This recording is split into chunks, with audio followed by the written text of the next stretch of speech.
వాసుదేవమయమైన సభా సదస్సుకి సవనీయ నమస్సులు సమర్పణ చేస్తూ, రాగితీగలో ప్రసరిస్తున్న విద్యుత్ కనబడదు కానీ లేదని అనం, ఉందని ఎలా తెలుసుకుంటాం? దానివల్ల వెలిగిన బల్బో, దానివల్ల తిరిగే ఫ్యానో అది ఉందని తెలియజేస్తుంది. అలాగే లోపల ఇవి ఉంటేనే ఈ బల్బు ఈ ఫ్యాను తిరుగుతుంది. గుర్తుపెట్టుకోండి. ఆ లోపల ఏ ఏ స్థానంలో ఎలా రకాలుగా సమస్త దేహం, ఈ దేహంలో సమస్త విశ్వం ఎలా ఉందో చూపిస్తున్నాడు ఇక్కడ. కనుక ఈ శరీరానికి, బ్రహ్మాండ శరీరానికి సమన్వయం, ఇదే పిండాండ బ్రహ్మాండ సమన్వయం. ఇక్కడ యోగంలోకి లాక్కుపోతున్నాడు మనల్ని. పిండాండ బ్రహ్మాండ సమన్వయం ఎలా చేయాలో, అంతేగాని దేహాన్ని తిట్టుకుంటూ కూర్చోకూడదు. పరమార్థం సాధించినప్పుడు ఈ దేహం ఎందుకు పనికి రావాలని తిట్టారు. పరమార్థం సాధించడానికి ఈ దేహం కంటే గొప్ప సాధన లేదు. కనుక దేహాన్ని సక్రమంగా వినియోగించుకోవాలి. దేహాన్ని నియమరహితంగా వాడితే మనం భగవంతు ఇచ్చిన ఒక దివ్యమైన శక్తిని పాడు చేసుకునే వాళ్ళమే. దేహ నింద కూడా కూడదు. దిక్కుమాలిన వాళ్ళు, దిక్కుమాలిన జబ్బు ఇలా తిట్టుకోకూడదండి. శరీరాన్ని గుర్తు ఎప్పుడు దేహాన్ని తిట్టుకోకూడదు. నువ్వు దేహాన్ని రెండింటి కోసం వాడు, తినడం కోసం, పడుకో కోసం, పిల్లల్ని కనడం కోసం, పిల్లల కోసం, ఏడబడడం కోసం. ఇంతకు తప్ప ఇంక దేనికి వాడారు చెప్పండి దేహాన్ని? పరమార్థిక సాధనకు వాడాలంటే దేహాన్ని ఎలా చేయాలి ఇది వివరిస్తున్నాడు ఇక్కడ. సర్వం బ్రహ్మాండములు ఇక్కడ ఉన్నాయి. ఎక్కడెక్కడ ఏమున్నాయో చెప్పాడో, చెప్తే పెద్ద బ్రహ్మాండం. కానీ ఒక్క మాట చెప్పాడు, నేను చెప్తున్న ఈ భావన ఎవడు చేస్తాడో వాడి శరీరమే విరాట్ స్వరూపము అన్నాడు ఇక్కడ. ఇంకేం కావాలండి? భూపాదవు యశనాభిర్విదసుర నిలశ్చంద్ర సూర్య ఉచనేత్రే. నీ శరీరంలో ఏ ఏ స్థానంలో ఏ ఏ లోకం ఉంది, ఏ ఏ పర్వతం ఉంది, ఏ ఏ సాగరం ఉంది, ఏ ఏ గ్రహస్థానములు ఏమిటి ఒక్కొక్కటి భావిస్తూ ఉంటే నీ శరీరం విరాట్ పురుష శరీరం అయిపోయింది. నువ్వేమైపోయావు? విరాట్ పురుషుడి తప్ప నువ్వు లేవు. అప్పుడే అహం పోయిందా లేదా చెప్పండి. అహంకారాన్ని నరకడానికే సాధనలన్నీ గుర్తుపెట్టుకోండి. ఈ భావనతో పోతుంది. అహం బ్రహ్మాస్మలో లీనమవ్వడం కోసం అహం దేహోస్ము నుంచి అంచెలంచెలు ఎదుగుదల ఇందులో చూపిస్తున్నాడు. కనుక ఈ శరీరాన్ని ఎక్కడెక్కడ ఏముందో చూడవయ్యా. పాదాదస్తాత్ తలం జ్ఞేయం పాదోర్ధ్వం వితలం తథా. ఇక్కడ పాదభాగం నుంచి పాదముల క్రింద తలము, పాదాలకు పై భాగంలో వితలము, జానువుల భాగంలో సుతలము, దాని పై భాగంలో మహాతలము, దానికి పైన తలాతలము, గుహ్య దేశంలో రసాతలము, కటి ప్రదేశంలో పాతాళము. ఇక్కడ వరకు క్రింది లోకాలు సప్త అయిపోయాయి. దీనిపైన నాభి మధ్యంలో భూర్లోకము, ఉదరంలో భువర్లోకము, హృదయంలో స్వర్లోకము, కంఠంలో మహర్లోకము, ముఖంలో జనలోకము, లలాటంలో తపోలోకము, బ్రహ్మరంధ్రంలో సత్యలోకము. ఇలా చతుర్దశ భువనాలు ఉన్న శరీరంలో హృదయ స్థానంలో లేదా సహస్రార స్థానంలో ఇక్కడ చెప్తున్నాడు, త్రికోణే సంస్థితో మేరుహు అధకోణే చ మందర. పర్వతములు, మేరు పర్వతం ఎక్కడుందో చూపిస్తున్నాడు. హృత్పీఠ కమలాంతర్గతంలో త్రికోణం ఉన్నది.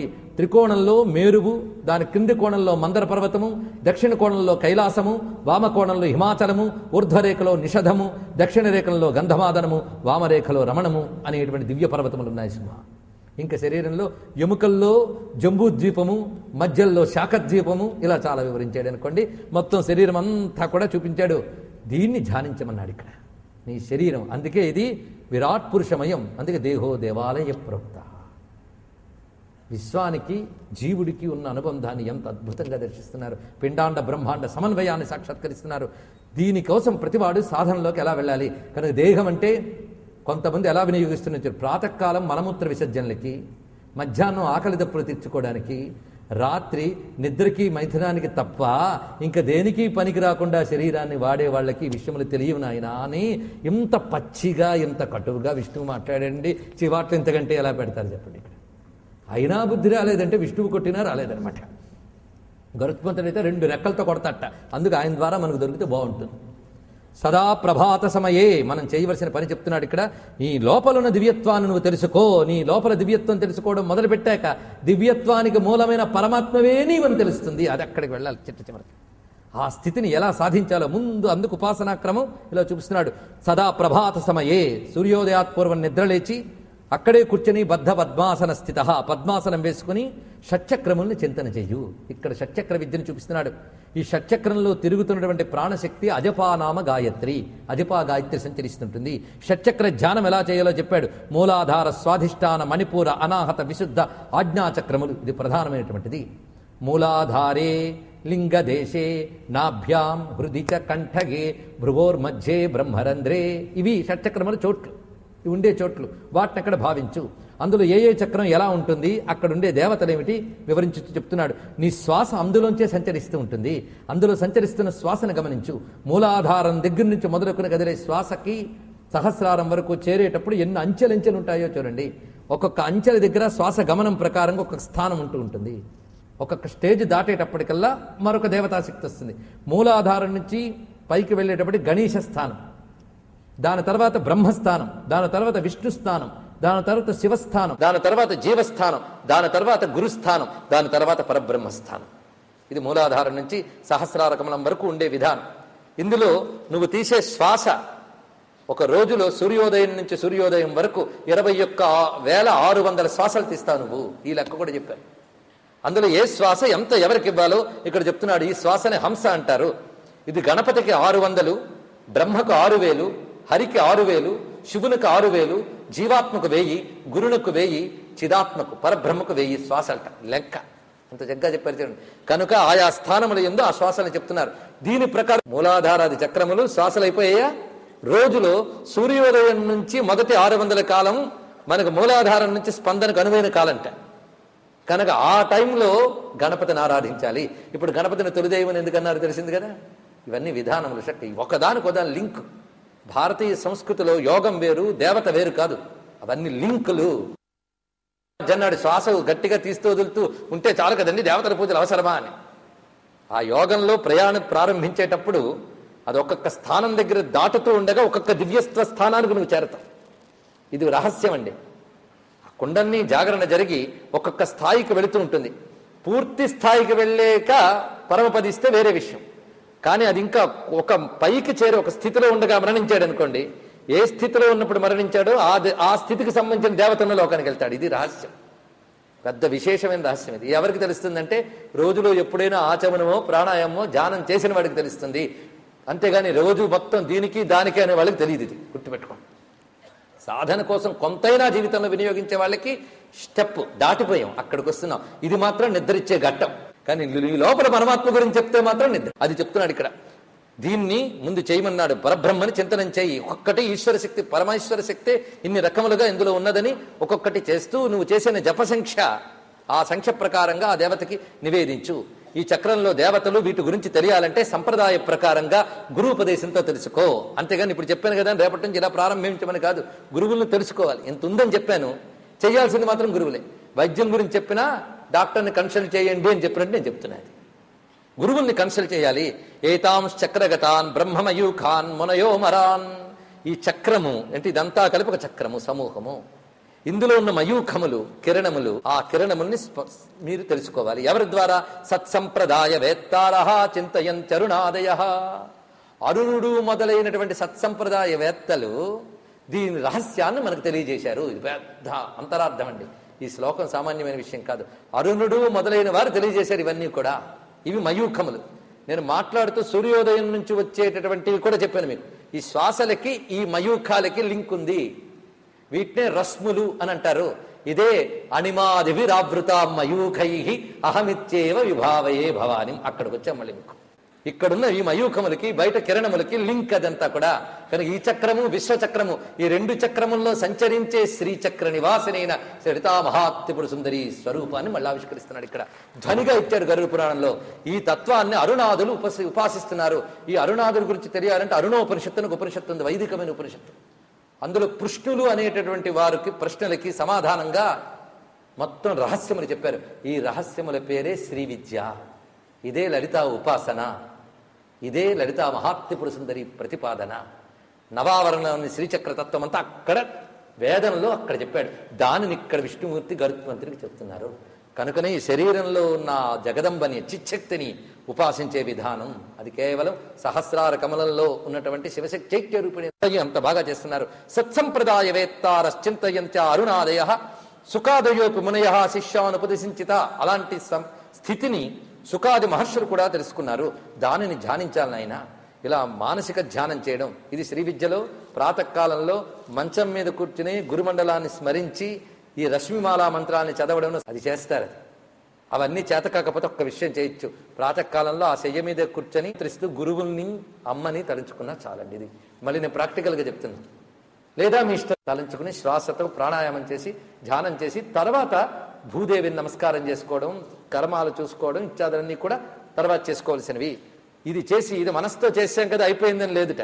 ఇలా మానసికంగా చేసి గురువుపదేశించిన మంత్రాన్ని చేసి సహస్రదళ పద్మంలో గురు పాదపద్మాలని ధ్యానిస్తూ అందులోంచి ప్రసరిస్తున్న అమృతంతో శరీరంలో నాడీమండలం అంతా కూడా ప్లావితం అవుతున్నట్టుగా భావన చేస్తూ ఆ విధంగా బ్రాహ్మ ముహూర్తంలో చేయాలి ఇది.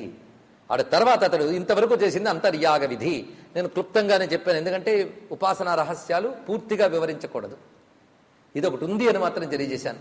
ఇది చేసేవాడే సద్గతులకు వెళతాడని చెప్పడం కోసం.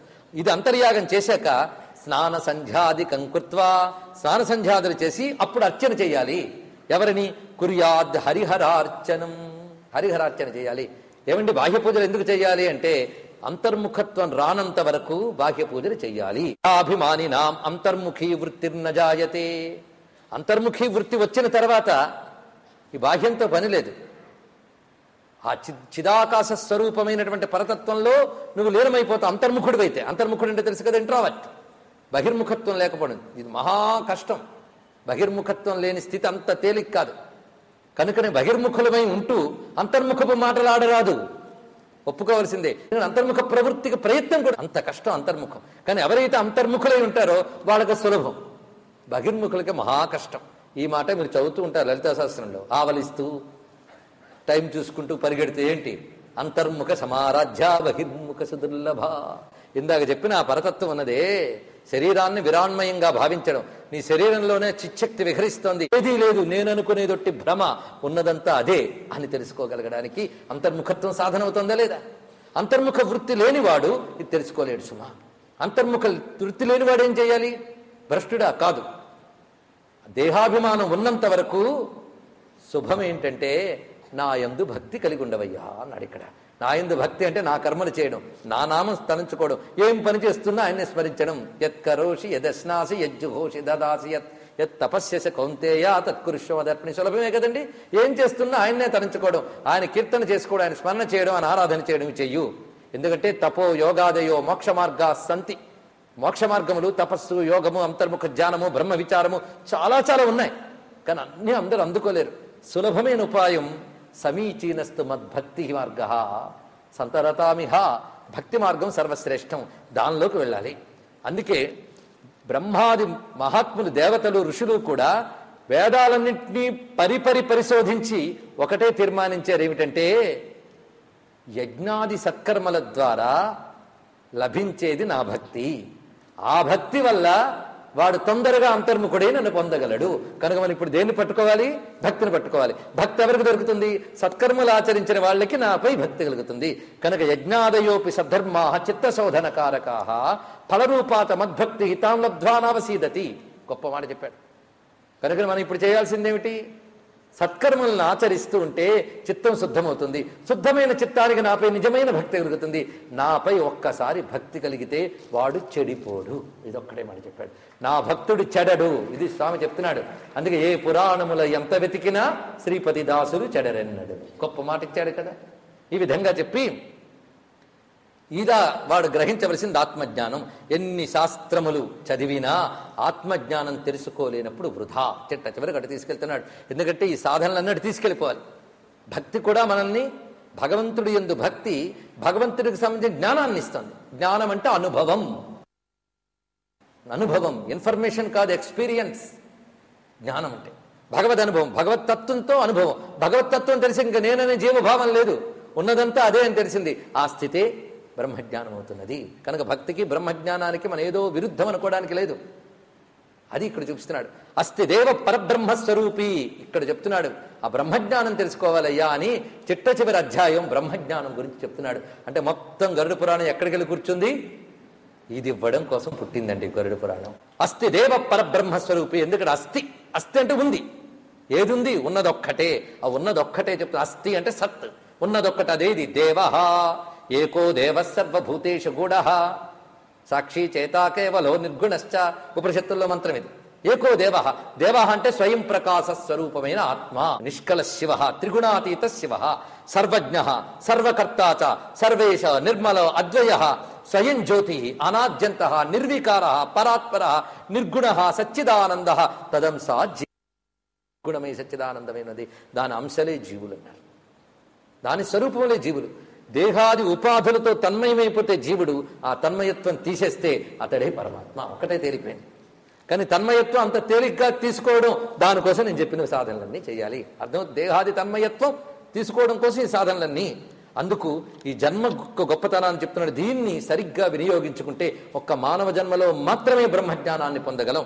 ఒకవేళ ఈ జన్మ పొంది కూడా ఆత్మజ్ఞానం తెలుసుకోకుండా ఉంటే వాడిని ఆత్మఘాతకుడు అని అంటారు. బ్రహ్మహత్యాపాతకం గురించి విన్నారు, కానీ ఆత్మహత్యాపాతకం అంటే ఇదిట. ఆత్మజ్ఞానాన్ని తెలుసుకోకుండా భగవంతుడిచ్చిన శరీరాన్ని దుర్వినియోగం చేసుకోవడమే ఆత్మఘాతకుడు సుమా. అందుకు ఈ దేహం లభించాక దానికోసం సాధన చేయాలి. కానీ నరులు ఎంత ఆశ్చర్యం, చుట్టూ ప్రపంచాన్ని చూస్తూ కూడా, అన్ని నశించిపోయేవని తెలుస్తూ కూడా, ఉపన్యాసాల్లో వింటూ కూడా వీళ్ళు సత్యం తెలుసుకోలేకపోతున్నారే. ఎలాగంటే బాగా తాగేసిన వాడికి చుట్టూ ఏముందో ఎలా తెలియదో వీళ్ళందరూ ఒకటి తాగేశారట. ఆ తాగేసి మత్తులో ఉన్నారు. అందుకే ఎవరేం చెప్పినా ఎక్కట్లేదు. ఏమిటా తాగింది అంటే మోహాసురాం అన్నాడు. ఇక్కడ మోహం అనే సుర తాగేసేట ప్రతివాడు కూడా. మోహం అనే సుర పానం చేయడం వల్ల చెప్పింది ఎక్కట్లేదు, ఎటో చూస్తూ ఉంటారు. అది చెప్తున్నాడు ఇక్కడ. దానివల్ల జీవితం యొక్క విలువను తెలుసుకుని సద్వినియోగం చేసుకోలేకపోతున్నారన్న విషయాన్ని ఇక్కడ వివరించి చూపిస్తున్నారు. కనుకనే లోకో మోహాసురాం పిత్వా నభిభీతి కదాచన. లేకపోతే ఇలాంటి దేహం దొరికే కూడా మనం దుర్వినియోగం చేసుకుంటున్నామో చూపిస్తున్నాడు. నువ్వు నిలుపుదామన్నా ఈ దేహాన్ని నిలపలేవు. భూమిని చీల్చగలవేమో, మేరు పర్వతాన్ని, దేహాన్ని నిలపలేవు. ఇది విషయం చూపిస్తున్నాడు. అందుకు దాన్ని నిలిచి ఉన్నప్పుడే సద్వినియోగం చేసుకోవయ్యా అని వివరించి, సత్కర్మల ద్వారా చిత్తశుద్ధి, చిత్తశుద్ధి ద్వారా పరాభక్తి, భక్తి ద్వారా ఆత్మజ్ఞానము, అది కైవల్యానికి హేతువు. అందుకు మోక్షస్య కారణం సాక్షాత్ తత్వజ్ఞానం ఖగేశ్వర. చిట్ట చివరికి తెలిసింది ఏమిటి? మోక్షానికి మార్గం తత్వజ్ఞానం మాత్రమే. ఈ తత్వజ్ఞాన స్పృహ లేకుండా మీరు ఎన్ని కర్మలు చేసినా, ఎన్ని వేదాలు చదివినా ప్రయోజనం లేదు. అది ఇక్కడ చెప్తున్నాడు. ఇక్కడ క్రియాయాస పరాత్ కేచిత్ వ్రతచర్యాది సంయుతా అజ్ఞాన సంవృతాత్మాన సంచరంతి ప్రతారకా నామమాత్రేణ సంతుష్టా కర్మకాండరతా నరాహ. కేవల కర్మకాండలు, కేవల శాస్త్రములు అంటే నిన్నటి వరకు కర్మకాండను పొగిడి ఇప్పుడు ఎందుకు ఇలా చెప్తున్నామంటే, తత్వస్పృహ లేని కర్మకాండలు, తత్వజ్ఞానం తెలుసుకోకుండా శాస్త్రములు చదివేవాళ్ళు వీళ్ళందరూ కూడాను ఒట్టినే చందన కర్రలు మోసుకు పెడుతున్న గాడిదల వంటి వారు అన్నాడు. ఇక్కడ వాళ్ళు చందనాలు మోసుకెళ్తున్న దాని గురించి ఏమీ తెలియదు. అదేవిధంగా ఊరికనే శాస్త్రాలు వెళ్ళవేయడం, ఊరికనే కర్మలు చేసేయడం. కొంతమంది ఉపవాసాలు చేస్తారండి, ఎందుకు చేస్తారో తెలియదు. కొంతమంది జపమాలను పట్టుకుని కూర్చోడమే కూర్చుంటారు. కానీ వాళ్ళందరినీ నేను కాదు. మూఢాహ పరోక్షమిచ్చంతి మమ మాయా విమోహిత ఏకభక్తోపవాసాద్యే నియమై కాయ శోషణై అనండి. నిన్నంతా ఉపవాసం గొప్పగా చెప్పుకుంటారు కూడా. అలాగనవన్నీ చెయ్యొద్దని నేను చెప్పట్లేదండి, జాగ్రత్తగా వినండి. సత్కర్మాచరణ తత్వస్పృహతో, తత్వజ్ఞానం కోసం భక్తితో చేయాలి. భక్తి లేకుండా ఊరికనే చేస్తూ ఉంటారు కొంతమంది. వ్రతాలు, నోములు, వెళ్ళి వాళ్ళ గురించి చెప్తున్నాడు. ఇవన్నీ చేసినా పాపాలు పోతాయేమో గాని మోక్షం రాదు. పోనీ ఒకటైనా జరుగుతుంది కనుక వాటిని మెచ్చుకోవాలి కనీసం. కానీ అదే మోక్షం అనుకోవద్దు, అది చెప్తున్నాడు. ఎందుకంటే దేహదండన మాత్రేనా కాముక్తి రవివేకిన. నువ్వు ఉపవాసం ఉంటూ ఇవన్నీ చేయడం వల్ల దేహాన్ని శిక్షిస్తున్నావు. దేహాన్ని శిక్షిస్తే ముక్తి వస్తుందా? పామును కొట్టాలని ఎవడు పుట్టను కొట్టేట అలాగా అన్నాడు. ఉపమానం చూడండి ఎంత గట్టిగా చెప్పాడు. వల్మీక తాడ నాదేవా మృతకుత్ర మహోరగ. పుట్టను కొడితే పాము తెస్తుందా? కనుక అజ్ఞాన నాశనం కోసం తత్వస్పృహ. కనుక ఏ కర్మ చేసినా, ఏ భక్తిని ఆచరించినా తత్వస్పృహతో. దీనినే జ్ఞానభక్తి అంటారు భక్తి మార్గంలో, దీనినే కర్మయోగం అంటారు కర్మ మార్గంలో. జ్ఞాన స్పృహతో చేసినప్పుడు కర్మాచరణ కర్మయోగం అవుతున్నది. అలాగే జ్ఞాన స్పృహతో చేసినప్పుడు జ్ఞానభక్తి. అందుకే కృష్ణ పరమాత్మ జ్ఞానభక్తుల గురించి గొప్పగా చెప్పాడు కదా. కనుక భక్తిని నిరసించలేదు, తత్వజ్ఞానముతో కూడిన భక్తిని ఇక్కడ చెప్తున్నాడు. కనుక ఇది ముఖ్యం నాయన. అంతేగాని కొంతమంది ఇది గ్రహించలేక కేవలం శాస్త్రముల్లో ఉన్నటువంటి శబ్దజాలములు, వాటిలో వ్యుత్పత్త్యర్థములు, వాటి యొక్క విశేషాల గురించే చర్చ చేస్తూ ఉంటారు. వీళ్ళు ఎలాంటి వారంటే, వాళ్ళవి చర్చ చేస్తూ ఉంటే కొంతమంది అంత పాండిత్యం లేని కొందరు మాత్రము దానిలో చెప్పిన అసలైన అంతరార్థాన్ని ఆస్వాదిస్తుంటారు. వాళ్ళకంటే వీళ్ళే పండితులు అన్నాడు. ఎలా పోల్చాడో చూడండి. శిరో వహతి పుష్పాని గంధం జానాతి నాసిక అన్నాడు. నెత్తి మీద పువ్వులు పెట్టుకుంటే ముక్కు వాసన చూస్తుందిట, అంతేగాని వాసన నెత్తి చూడట్లేదు, ముక్కు చూస్తుందిట. వీడు ఉరుకుని మోస్తుంది నెత్తి. అదేవిధంగా ఈ శాస్త్రాలు మోసుకు కొందరు తిరుగుతుంటారు, శాస్త్రాల్లో ఉన్న సారాన్ని కొందరు గ్రహిస్తూ ఉంటారు అన్నాడు. ఎంత చక్కగా చెప్పాడండి ఉపమానం, అద్భుతమైన ఉపమానం. అందుకు ఇంత తత్వజ్ఞానాన్ని శాస్త్రముల ద్వారా తెలుసుకోకుండా ఊరికనే ఒక దంభాచారంతో మూఢాచారంతో వెళ్ళిపోతే వాడు ఆత్మస్థమజ్ఞాత్వ మూఢ శాస్త్రేషు ముహ్యతే. ఆత్మజ్ఞానాన్ని తెలుసుకోకుండా శాస్త్రమోహితుడైన వాడు ఎటువంటి వాడంటే తాను మేకపిల్లని ఎత్తుకుని నూతులు పడిపోయిందేమో అని చూస్తున్నటువంటి వాడు సుమా అన్నాడు. ఏం ఉపమానాలు ఒక్కొక్కడు. నిజానికి వ్యాసుడి కవిత్వం గరుడ పురాణంలో విజృంభవడం లేదు. తత్వజ్ఞస్య తథాతార్క్షాన శాస్త్రేణ ప్రయోజనం. తత్వజ్ఞానం తెలిసాక శాస్త్రముతో ప్రయోజనం లేదు. ఎప్పుడు ఒడ్డు చేరాక పడవక్కర్లేదు, అంతేగాని ముందే అవన్నీ వదిలి మనకు అది ఇక్కడ చెప్పేది అంటూ ఇక్కడ చెప్తున్నాడు. నవేదాధ్యయనాన్ ముక్తిర్న శాస్త్ర పఠనాదపి.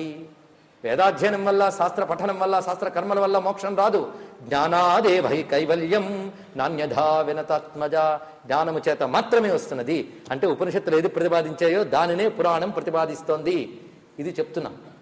అందుకే చిట్ట చివరికి చెప్తున్న మాట అండి, విష్ణుమూర్తి గరుడ పురాణంలో చెప్తున్నాడు, అద్వైతం హి శివం ప్రోక్తం. ఇందాక చెప్పిన నిర్గుణతత్వం అది కేవలం అద్వైతం.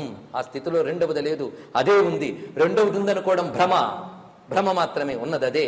ఆ అద్వైతం ఒక్కటే మోక్షం, అదే పరమ సత్యం. అది పొందడం కోసమే ఇవి సాధనలు. అద్వైతం తప్ప మరొకటి లేదు సుమా. అద్వైతం శివప్రోక్తం క్రియాయాస వివర్జితం గురువక్త్రేణ లభ్యత నాధీతాగమ కోటిభి. అందుకే గుర్తుపెట్టుకో, కర్మ అంటే కేవలం ఏది బంధం నుంచి బయట పెడుతుందో అదే కర్మ, ఏది మోక్షాన్ని ఇస్తుందో అదే విద్య.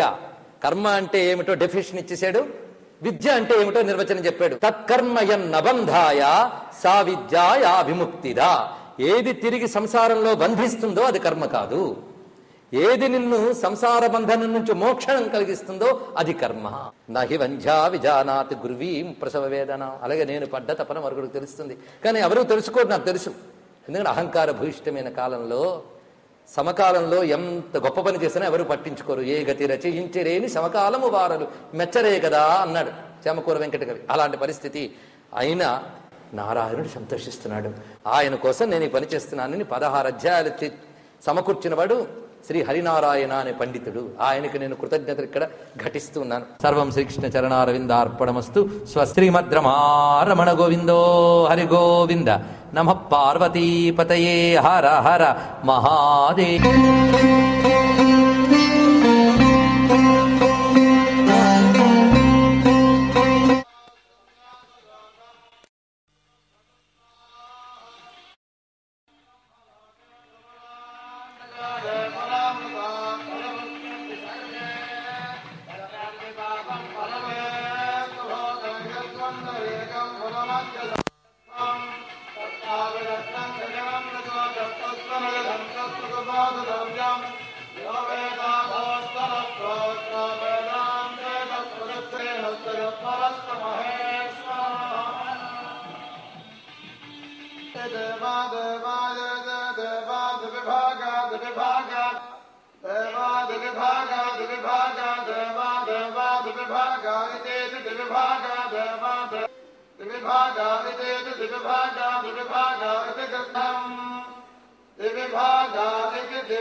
ఆశ్రయించారు.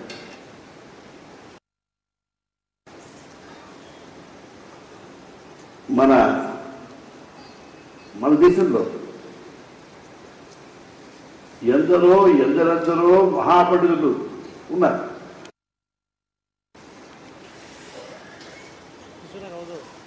అయితే ఉన్న వాళ్ళందరూ కూడా మహాపండితులే కావచ్చు, కానీ మహావక్తలు కాలేదు.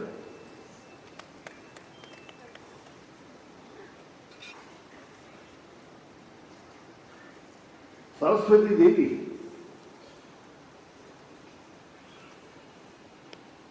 షణ్ముఖ శర్మ గారి యొక్క వాక్కులో ప్రవేశించి అక్కడ కృష్ణ వేసింది.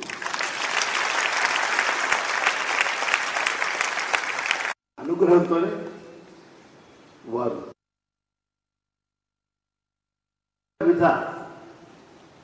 సర్వవిధ గ్రంథాలని ఎంతో నృత్యంగా,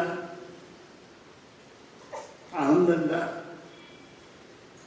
ఆస్వాదించే విధంగా ఆస్వాదింపచేస్తున్నారు మీ అందరి చేత.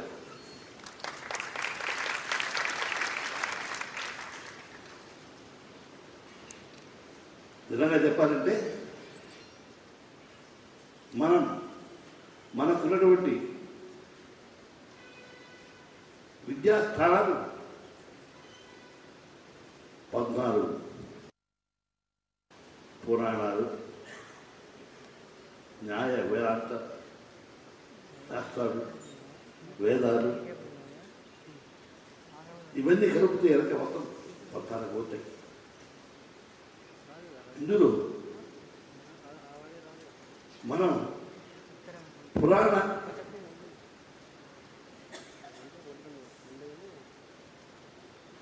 విషయానికి వస్తే వాటిని పుక్కిట పురాణాలని అదెవరికో వృద్ధులకే కానీ వయసులో ఉన్న వారికి అక్కర్లేదని ఇటువంటి భావన చాలా ఉన్నాయి. నిజంగా పురాణాల ద్వారా మనం తెలుసుకోవాల్సింది, మనం పొందాల్సింది ఏమిటంటే అధర్మంపైన ద్వేషము, ధర్మంపైన ఆసక్తి, విశ్వాసము, ధర్మాచరణపైన మనకు పట్టుదల, ఇవన్నీ సాధిస్తూ భగవంతుడి యొక్క తత్వాన్ని గ్రహించి చివరికి భగవంతుడిలో లీనం కావడం ఏతుందో దానికి మార్గాన్ని వెతుక్కోవడం, మార్గాన్ని అన్వేషించడం, నా మార్గంలో నడిచి భగవంతుడు లీనం కావడం, ఇది దీని యొక్క ప్రధానమైనటువంటి ఈ పురాణ వాంగ్మయం యొక్క ప్రధానమైన లక్ష్యం. సృష్టి యొక్క స్వరూపం ఏమిటి, ఎలా ఎప్పుడు పుట్టింది, ఆ సృష్టి ఏ విధంగా ఉంది, ఏమవుతుంది, చివరికి లయం ఏమవుతుంది, ఎలా అవుతుంది, ఈ సృష్టి స్థితి లయాల్ని మనకు బహు విధాలుగా చెప్పేది పురాణ వాంగ్మయం. ఆ పురాణాన్ని ఎంతో ఆప్యాయంగా, ఎంతో విశేషంగా, విశ్లేషంగా మనకు కర్ణపేయంగా వింటుంటే ఆ మధురమైనటువంటి ఆ విషయం మన హృదయానికి హత్తుకొని మనల్ని ఆకర్షించి అందులో ముంచేదిగా చెబుతున్నటువంటి ఆ షణ్ముఖ శర్మ గారి వారి యొక్క శక్తి సామర్థ్యం ఎంత అంటే ఎంతో అది భగవంతుడే చెప్పాలి. అది షణ్ముఖం కాదు, ఎందుకు చెప్పాలి, షణ్ముఖ శర్మ అని చెప్పాలి.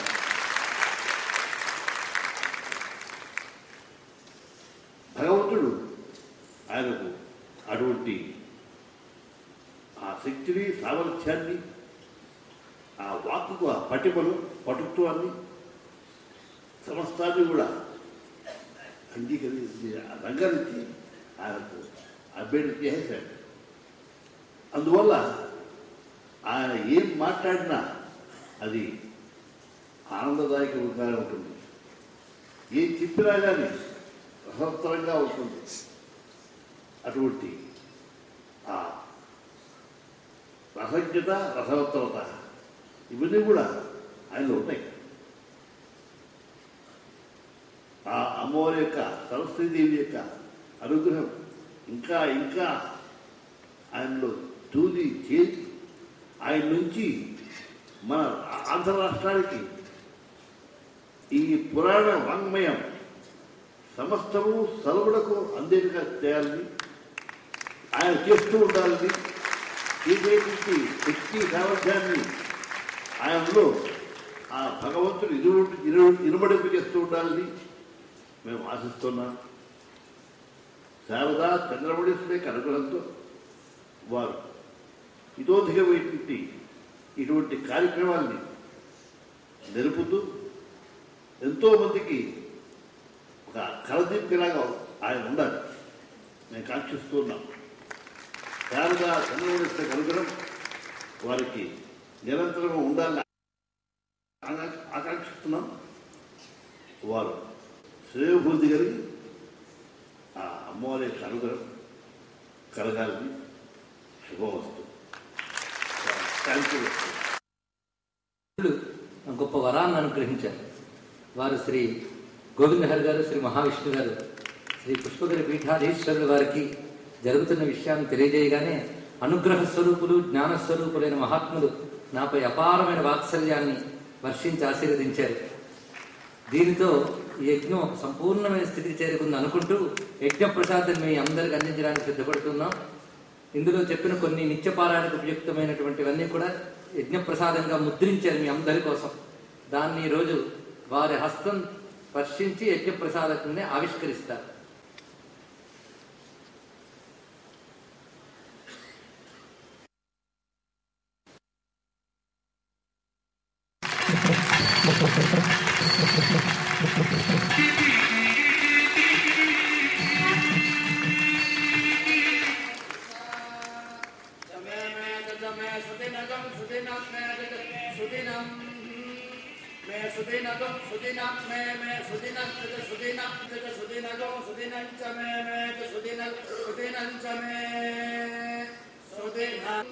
Amen.